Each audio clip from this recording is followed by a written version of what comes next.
Hello, everyone, and welcome back to English in Moments. I'm Elena, and I'm so glad to have you here today. Have you ever had that incredibly frustrating moment when a native English speaker talks and it just sounds like one long, fast, blurry word? Or perhaps you understand nearly everything you hear or read in English, but when it's your turn to speak, your mind just goes blank? You're not alone. Many advanced learners hit this wall, struggling not just with understanding fast, casual speech, but also with producing natural, confident English themselves. If you can understand English but struggle to speak it, you are part of a group that's been growing quickly in recent years. We call these individuals passive bilinguals, those who comprehend two languages but actively speak only one. This phenomenon is very common because more and more people are consuming content in English globally.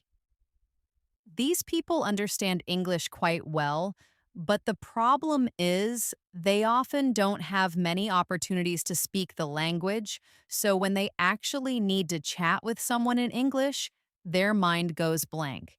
They just can't do it. Why do these challenges happen?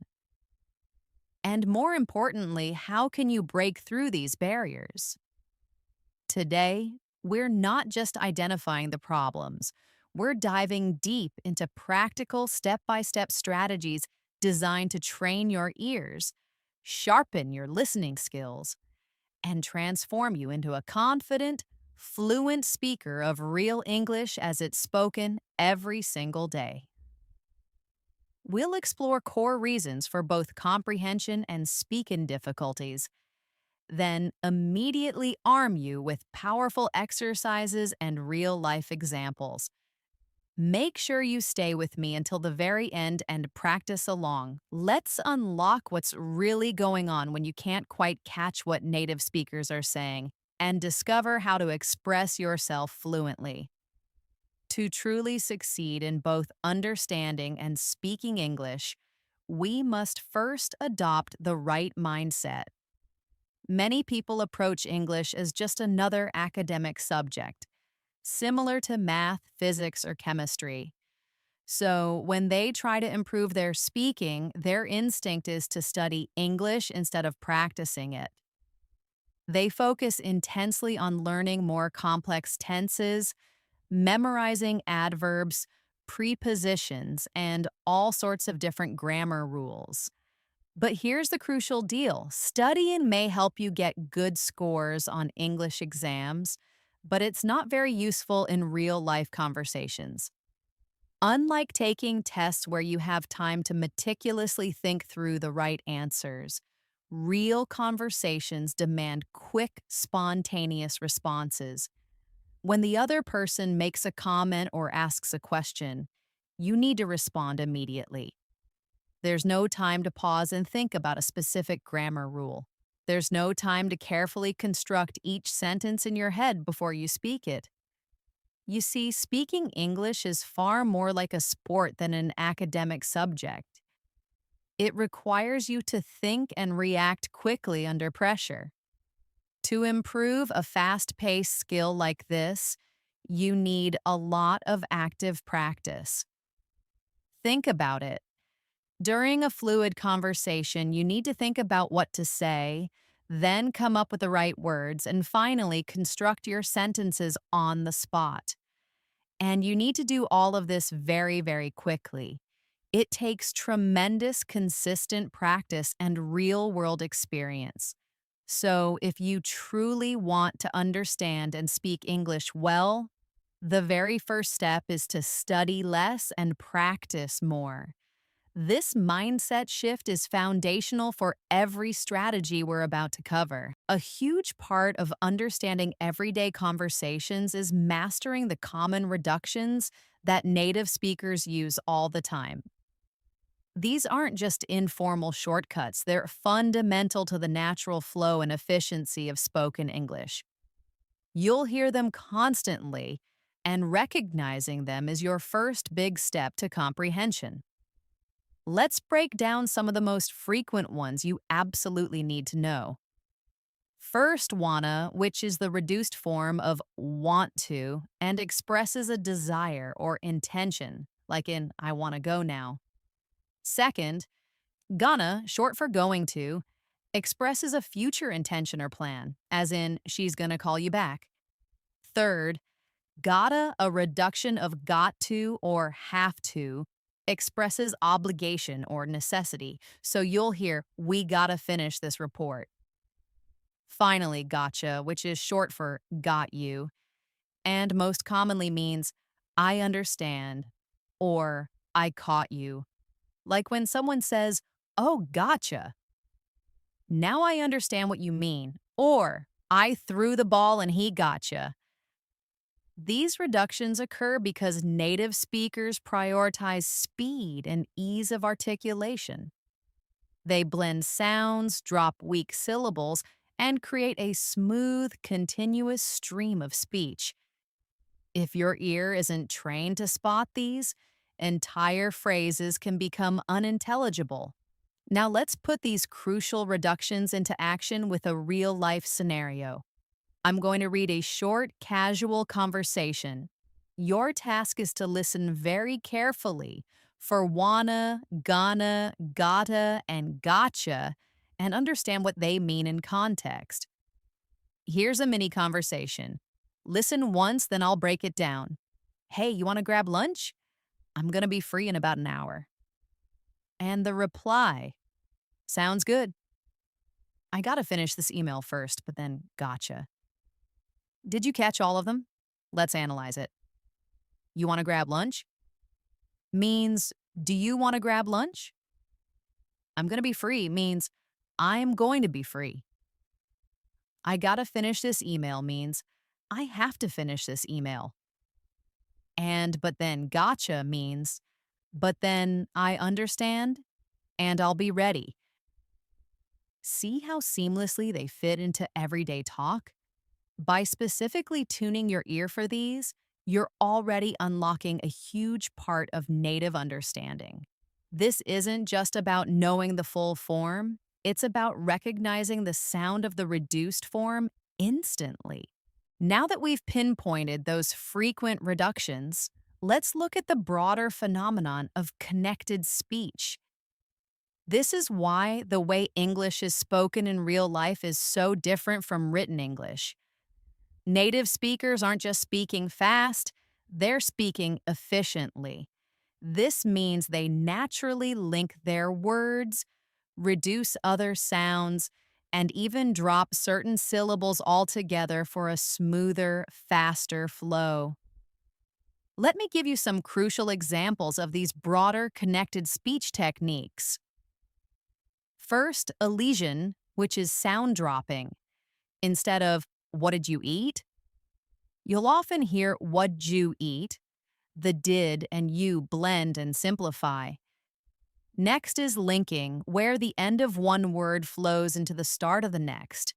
For instance, pick it up sounds like pie kid up, or turn off sounds like turn off.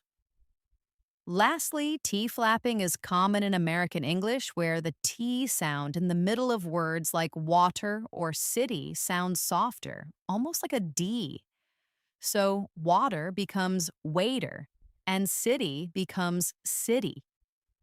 If your ear isn't accustomed to these natural blending and sound changes, an entire sentence can become a blur. While textbooks teach clear formal sentences, real conversations are far more dynamic. This is why active listening practice with authentic materials is so vital. You need to immerse yourself in the natural rhythm, tone, and pace of real conversations, not just slow, isolated recordings. Now, let's move to a crucial practice that trains both your ear and your mouth, shadowing. This exercise builds muscle memory, allowing you to recognize sounds faster because your own vocal system has practiced producing them. For each phrase, I'll first say it as you might read it, or pronounce it very clearly and formally. Then I'll show you how a native speaker naturally says it, blending the sounds. Your task is to repeat both, actively noticing the difference in pronunciation and flow. Ready? First, hear it as you might read it, or say it very carefully. Do you want to go to the store? But a native speaker will almost always say, do you want to go to the store? Now you try. Repeat, do you want to go to the store? Feel how the sounds link and compress. Next, think about this formal phrasing. What are you doing later? But what you'll really hear is, what you doing later? Now you try. Repeat, what you doing later? Notice how the T sound softens or disappears. One more, consider this common phrase, I have to get some work done, and how a native speaker naturally expresses it. I gotta get some work done. Now you try.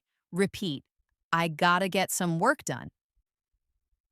Feel how have to naturally reduces to gotta, making it faster and smoother. This consistent shadowing practice is incredibly powerful. It helps your brain anticipate and process these native speech patterns because your own vocal apparatus has practiced them.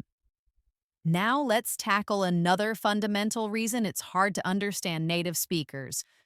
Your brain isn't yet trained to process English fast enough.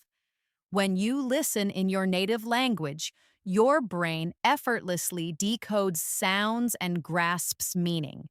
But with English, especially if you're not fully immersed, your brain has to work harder. It has to decode sounds, apply grammar rules, retrieve vocabulary, and understand context, all in real time. This cognitive load slows down your comprehension. This is precisely why reading English often feels easier than listening. Reading gives you time to process. Listening demands instant understanding. The only way to bridge this gap is to train your brain like a muscle with frequent, focused listening. This is where active listening becomes your superpower. It's more than just hearing. It's engaging directly with the audio. Here's your step-by-step guide to active shadowing practice. First, choose a short clip of a native speaker. An interview, a vlog, a podcast, something natural.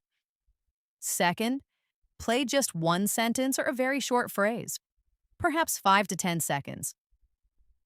Third, immediately pause the audio. Fourth, repeat exactly what you heard. Don't worry about perfect pronunciation yet. Just focus on mimicking the sounds, intonation, and rhythm as closely as possible. Fifth, repeat that same sentence several times. This reinforces the sound pattern in your brain. And finally, move to the next sentence. Even 5 minutes a day of this focused practice is enough to build significant recognition over time. Let's do a quick exercise together to practice recognizing these common native phrases. I'll give you a few native phrases, and I want you to repeat them exactly as I say them. Focus on the sound, not the spelling. Ready? First, could have told you that. This means I could have told you that. Now repeat. Could have told you that. Hear how could have compresses. Next, shouldn't have said that. This means I shouldn't have said that. Now try. Shouldn't have said that. Notice the double contraction. Another one. I don't know. This means I don't know. Repeat. I don't know. This is a very common informal reduction. You're doing great. This active repetition builds the neural pathways for faster understanding. To truly master understanding, you need to expose yourself to diverse accents. English is a global language, spoken with unique variations in America, the UK, Australia, Canada, and many other countries. Even within one country, accents can shift dramatically. Think about the nuanced differences between a general American accent versus a Southern American accent, or a London accent versus a Scottish accent. The more you listen to various English speakers, the more flexible your ear becomes, and the wider your recognition patterns will be. This is crucial for real world conversations, where you won't always encounter the same accent you're used to. Another critical tip for active listening: listen without subtitles or use them strategically. Subtitles can be helpful at the very start of a learning phase, but if you constantly rely on them, your brain never develops the ability to process spoken English independently. It's like a crutch that prevents your listening muscle from truly strengthening. Here's a smart way to use or ditch subtitles. First, initial pass. Watch a short scene or listen to an audio clip with subtitles to grasp the general plot or topic. Second pass and beyond, rewatch or re-listen to the exact same clip without subtitles. Focus on catching the meaning purely through sound. Third, go audio only. Challenge yourself with podcasts or audiobooks where there are no visual cues. This forces your brain to rely entirely on auditory input. Always remember, the goal is to catch the main idea, not every single word. Even native speakers don't hear every word perfectly all the time, but they still understand because they use context, tone, and familiarity with expressions. You are training yourself to do the same. Let's put this into practice with a comprehension exercise. I'll tell you a short story, spoken naturally. Your goal is to listen carefully for the main idea and key details, without worrying about every single word. Then I'll ask you some questions. Here we go. Yesterday, I was walking down the street when I bumped into an old friend I hadn't seen in years. We decided to grab coffee at a nearby cafe. We talked for hours about life, work, and memories from school. It felt like no time had passed at all. Now, without looking back or overthinking, first, who did I meet? Second, what did we decide to do? And third, what did we talk about? This exercise trains your brain to extract meaning in real time, even with the natural imperfections of spoken English. Now that you understand why native English can sound so difficult, let's talk about a revolutionary shift in your approach to make faster progress. Stop translating everything into your native language. This habit creates a frustrating delay, a gap between what you hear and what you truly understand. Instead, commit to thinking directly in English as much as possible. You don't need to be perfect. Even small steps will create profound change.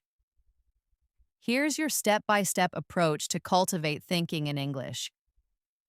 First, start with simple labels.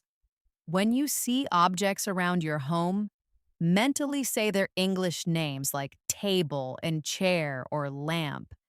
Second, narrate simple actions. As you perform routine tasks, describe them in your mind. For example, I'm boiling the water for tea. I need to get the mug. The water is bubbling. Third, describe your immediate environment. Look around and mentally articulate what you see, such as the sky is blue, the tree is green, there are cars on the street. Finally, practice simple opinions or feelings. For instance, I'm hungry, this coffee is good, I feel tired. This seemingly small habit builds direct connections in your brain, eliminating the need for that slow, cumbersome translation step.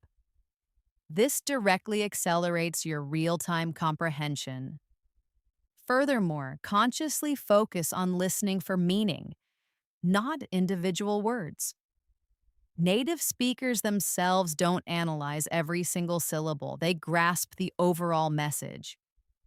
For example, if someone says, "He's been working like crazy lately," you might not catch every sound perfectly, but the vivid phrase, "working like crazy," immediately conveys intense effort.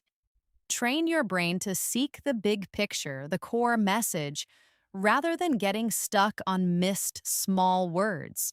Let's practice understanding those natural shortened responses common in casual English. Listen carefully to this mini conversation and then explain what happened. "Hey, you coming to the party tonight?" And the reply, "Can't. Got tons of work. Maybe next time." Now, what do you understand from that brief exchange? Person A is inviting someone to a party. Person B clearly communicates they can't come because they have a lot of work. Notice how person B didn't use full sentences like, "I cannot come because I have a lot of work." Native speakers often skip those extra words, but the message is still perfectly clear. Training your ear to understand these concise, natural responses is incredibly important for real world interactions. Now let's refine your ear and voice further. It's not just what words are said, but how they are said. Every language has its own unique musicality, and English is a stress timed language. This means that certain words are stressed more strongly, carrying the primary meaning, while other words are reduced or de emphasized. The time between these stressed words tends to stay consistent, creating a unique rhythm. This is crucial because stressed words are often where the core meaning is carried. Native speakers don't pronounce every word with equal emphasis or volume. They naturally stress content words like nouns, main verbs, adjectives, adverbs, because these carry the most meaning. Meanwhile, function words like articles, prepositions, auxiliary verbs are often reduced or almost swallowed. If you're used to stressing every word equally, English will sound very strange and difficult to follow. But when you start hearing and internalizing this rhythm, understanding native speech becomes significantly easier. Let's do a small rhythm practice to help you feel the beat of English. I'll give you a sentence and I want you to listen intently to the stress pattern, then repeat it with me. First sentence, "I really like your new jacket." Now listen again, specifically for the emphasized words. "I really like your new jacket." The stressed words are really, or I like in new and jacket. Try saying it with that rhythm, giving those stressed words more prominence. Next sentence, "She's been working on that project all day." The stress here falls on been, working, project, and day.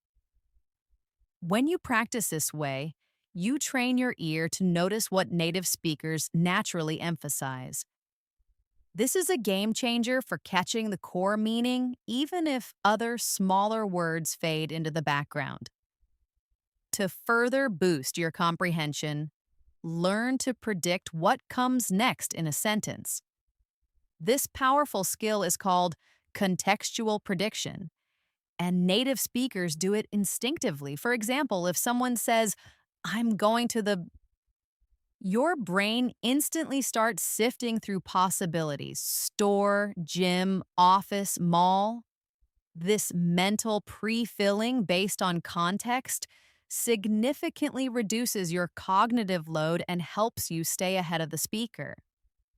This skill also helps you stay more relaxed while listening, which is incredibly important because stress and nervousness can severely block your listening abilities. If you're tense and worried about catching every single word, that anxiety actually reduces your brain's capacity to process sounds quickly. So allow yourself to relax. Remind yourself that even native speakers don't catch every word all the time. It's okay to miss a word or two.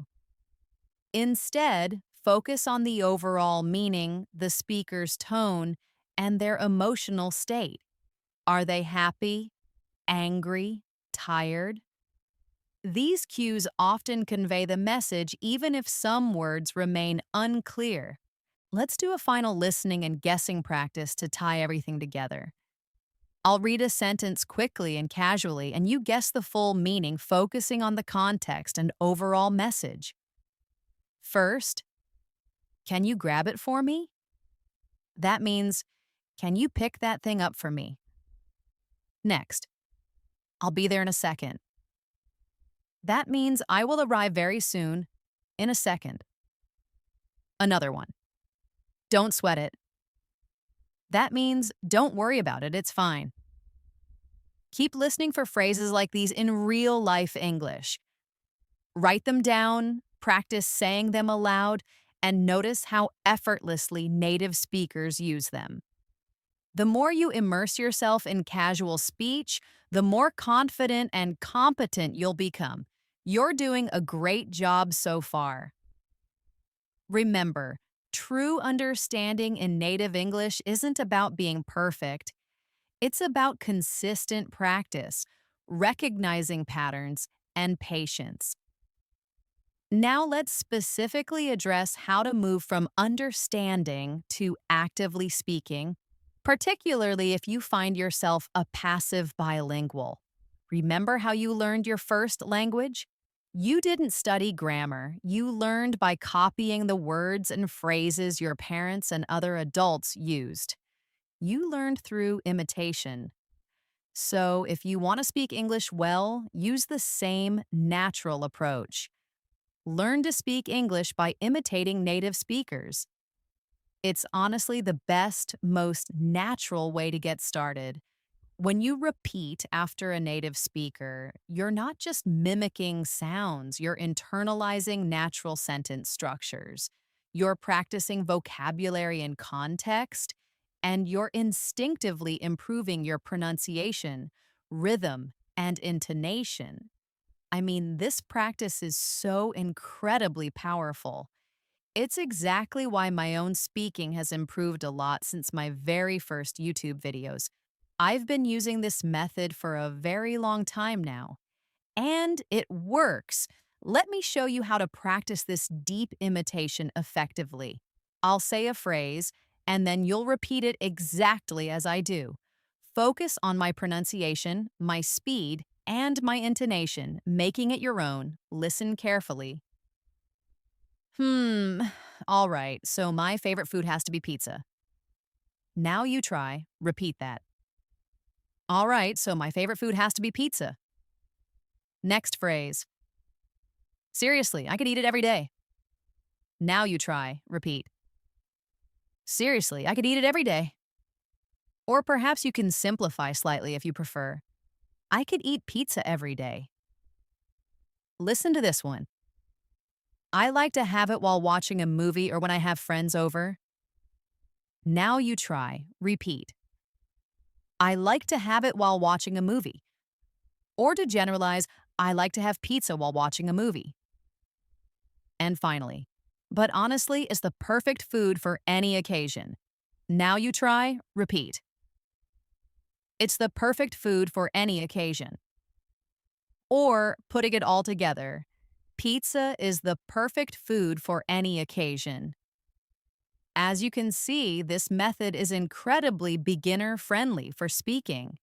If you currently don't feel confident forming sentences on your own or engaging in spontaneous conversation, this is the perfect starting point for you. Give it a try. Now, to truly level up your fluency and move beyond just imitation, you need to actively engage in spontaneous conversations. Variety is incredibly important for skill development, and speaking English is no exception. If you only copy native speakers and never actually talk to anyone, your progress will inevitably be slow. Unlike imitation practice, chatting with someone requires you to search for words from your memory and form sentences completely on your own in real time. The benefit of this is obvious. When you actively recall a word and use it in a sentence, that word gets stronger in your memory and becomes much easier to recall in the future. And the more you construct sentences by yourself, the better and faster you get at it. So, conversation practice is absolutely essential for improving your speed and fluency.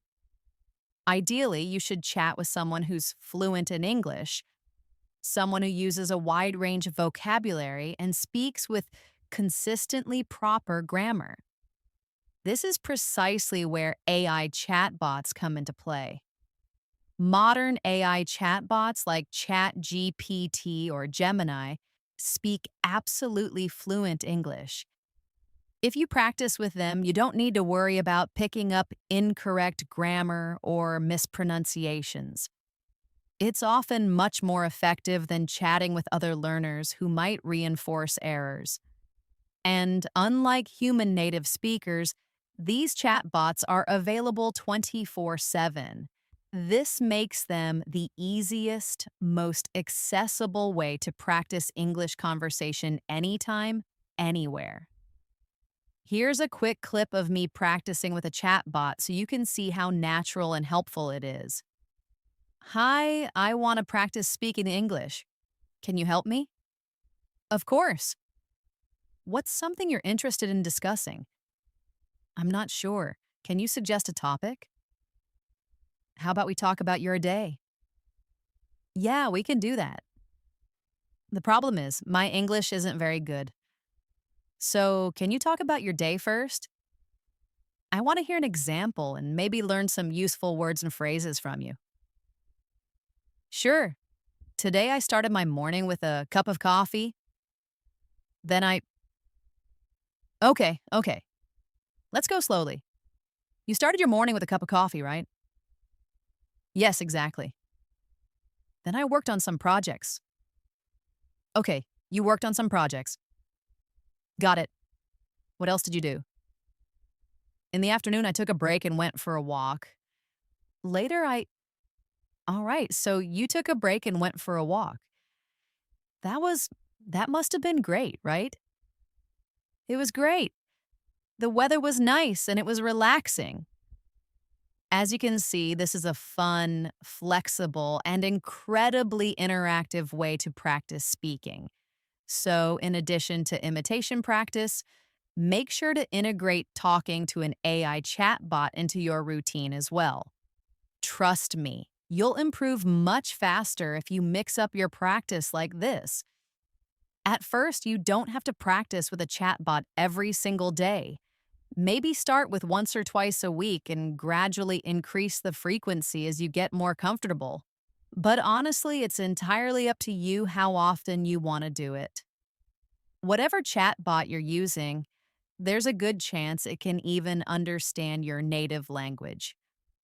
So, if your English isn't very good yet, you can start by explaining what you want to do, how you want to practice in your native language. Then you can smoothly switch to English for the practice itself. I truly wish these powerful chatbots had been available when I was starting out. My speaking would have improved so much faster. It's genuinely so much easier to improve your spoken English today than ever before. So take full advantage of these incredible AI chatbots. Now, as we wrap up, let's talk about how you can integrate these powerful strategies into a daily routine to accelerate your understanding and speaking of native English. Like any skill worth mastering, progress absolutely depends on consistency. Even just 15 to 20 minutes a day of focused, active listening and speaking practice can lead to noticeable improvements within a few short weeks. The absolute key is to choose real, natural English sources. This means authentic movies, genuine interviews, engaging podcasts, unscripted YouTube videos, and actual conversations where people speak the way they do in real life, not simplified or overly formal lesson materials. When you choose a piece of audio or video, engage with it actively, not passively. Don't just play it in the background, interact with it. Here's your ultimate step by step active listening and speaking routine. First, prepare. Sit down in a quiet space with a notebook, a pen, or a digital note taking app. Second, listen in short bursts. Play just a tiny segment, maybe 10 to 20 seconds. Third, transcribe what you hear. Write down everything you catch. This forces your brain to truly focus on the sounds. Fourth, rewind and re-listen. If you miss something, don't worry. Rewind and listen again. Repeat this several times. Fifth, confirm if needed. Only after multiple listens, check the subtitles or a transcript if available to see what you missed.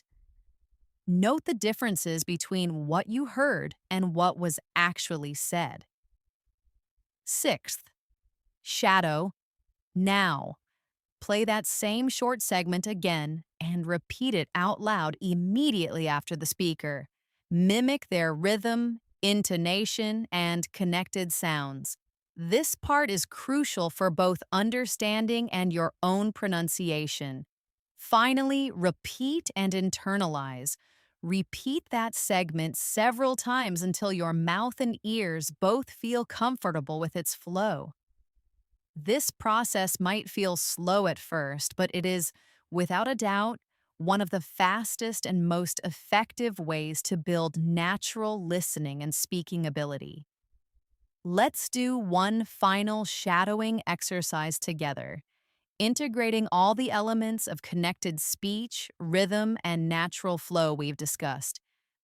I'll say a sentence casually, then repeat it slowly for clarity, and you try to shadow both versions seamlessly. First casual version. Want to grab lunch later? Now slower for clarity. Do you want to grab lunch later?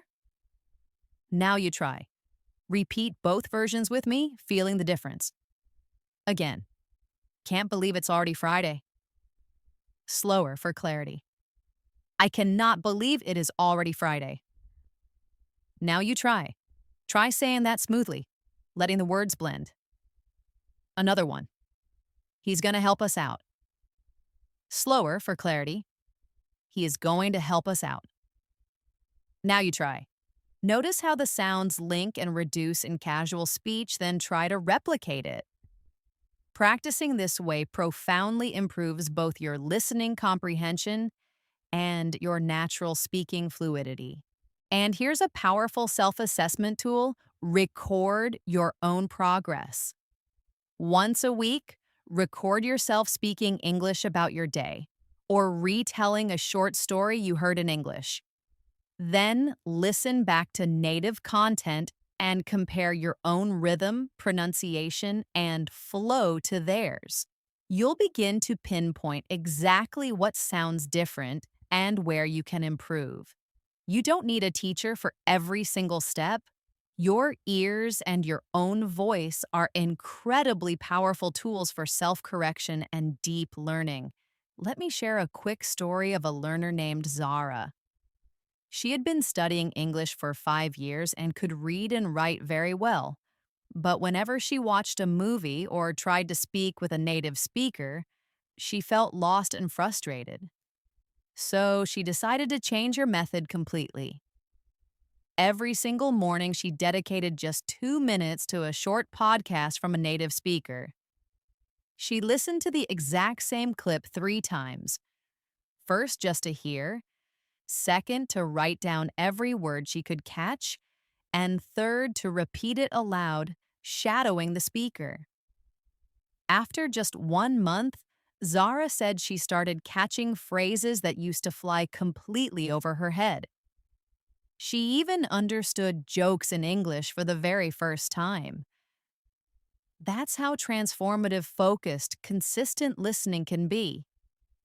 For her speaking, she later added daily practice with an AI chatbot, and that's when she truly became an active, confident speaker, able to converse freely on any topic.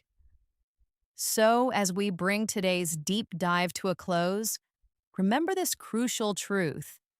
Understanding and speaking native English isn't about magic, it's about method.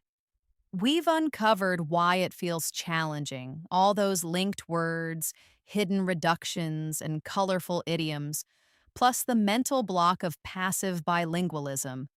But more importantly, we've armed you with the precise tools to master the mindset of practice, to train your ear for reductions and connected speech, to think directly in English, to decode real life rhythms, to predict meaning with confidence, to deepen your speaking with imitation, and to leverage AI chatbots for unlimited conversation practice. The path from passive to active bilingual isn't about magic, it's about consistent action. Your mind is already brimming with English comprehension. Now it's time to unlock your voice and let it flow freely. Now, I have a challenge for you. Pick just one strategy we discussed today, perhaps a specific shadowing exercise, or trying to think in English during your morning routine, or starting your first conversation with an AI chatbot, and commit to it for the next 3 days. Come back and tell me in the comments below what you noticed. Your journey to mastery begins with that first consistent step. If this lesson unlocked a new level of understanding and confidence for you, give this video a thumbs up. And to continue building your unstoppable English comprehension and speaking skills, be sure to subscribe to English in Moments and join our growing community of confident English learners. Your support fuels these lessons, and I'm so grateful for it. Keep those ears open, keep practicing with real English every single day, and remember, every sound you decode is a victory, and every conversation brings you closer to fluency. Until our next lesson, take care and keep embracing the beautiful complexity of the English language. Bye for now.